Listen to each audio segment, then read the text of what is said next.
Important developments पर भी नजर डालते हैं। इन्वेस्को म्यूचुअल फंड के सीईओ ताहिर बादशाह के मुताबिक इन्वेस्टर्स को इस समय बैंकिंग, फाइनेंशियल यहाँ मौके ढूंढने चाहिए इन्वेस्टमेंट के।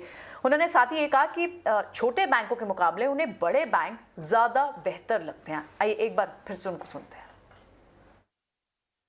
In general, I mean, I think while we've been positive on banks for a while, and we've now started to see some interest come back, and that's a good thing to see. And that's been our calling card over the last 2-3 quarters. That financials and BFSI in general is well positioned for at least a cyclical uptick, if not anything else. There have been some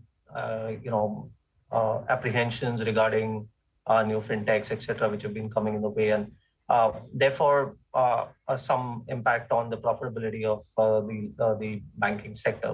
And there, as a totality, therefore, our opinion or our approach has been that at least as far as banking is concerned, that we focus more on the larger banks or the frontline banks, both in the private as well as the public space.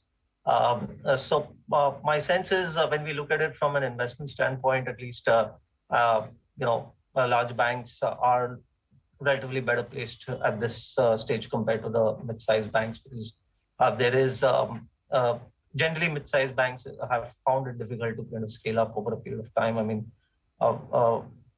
relatively few instances of many mid-sized banks having graduated to becoming large. So, but they can all benefit from a cyclical uptrend, and that's clearly possible.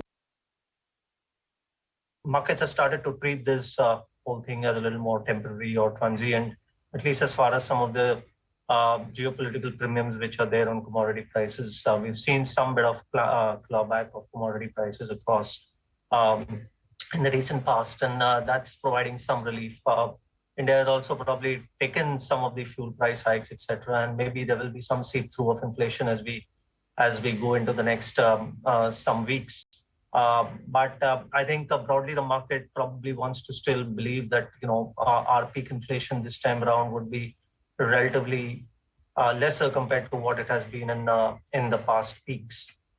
So we have a starting point on inflation, which is of course we've gone through 3-4 years of very subdued inflation. So in a way, 1 year of maybe stronger inflation is not necessarily going to entirely topple the boat, so to speak. So I think overall, therefore, the market is taking that comfort that even though inflation might be a little stretched for a while, but India will probably end up better. And that's simply because we did not really stimulate our economy as much as probably what some of the developed markets did.